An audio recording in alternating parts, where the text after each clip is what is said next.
सकाळी 9:30 वाजता सिन्नर स्थानकातून नाशिककडे वाहक शीतल साळवे प्रवाशांना घेऊन निघाल्या।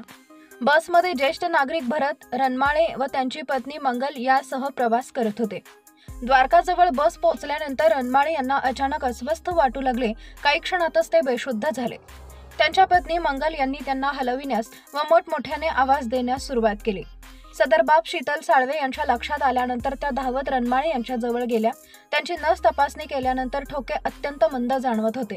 जवळपास 10-15 सेकंदानंतर एक ठोका येत आहे हे असे लक्षात आले।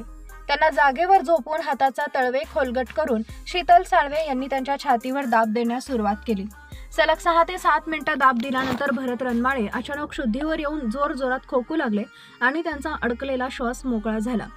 शीतल साळवे यांनी त्यांच्या जवळील कागदपत्रे बघितली असता दवाखान्याच्या फाईल त्यांच्याजवळ आढळल्या व त्यांना त्वरित आपण सिव्हिल हॉस्पिटलला जाऊया असे रनमाळे दाम्पत्याला सुचवले।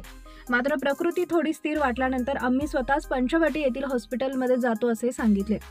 शासकीय कर्मचाऱ्याकडून मिळणाऱ्या अशा अनुभवामुळे आश्चर्य वाटत स्वाभाविकच, पण भरत रनमाळे यांनी त्यांना दिलेल्या प्रथम उपचारामुळे किमान हॉस्पिटलमध्ये जाऊन पुढील उपचार घेता आले।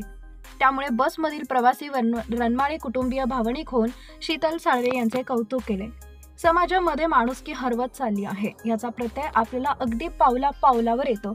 अगदी समोर अपघात घडतो आणि नागरिक मदत करण्यापेक्षा त्या घटनेचं लाईव्ह शूटिंग किंवा फोटोशूट करण्यासाठी अधिक प्राधान्य देतात। मात्र आजही त्यास काही घटक अपवाद आहेत। अशांमुळेच माणुसकी काही प्रमाणात तरी जिवंत आहे असं प्रसंगावरून जाणवते।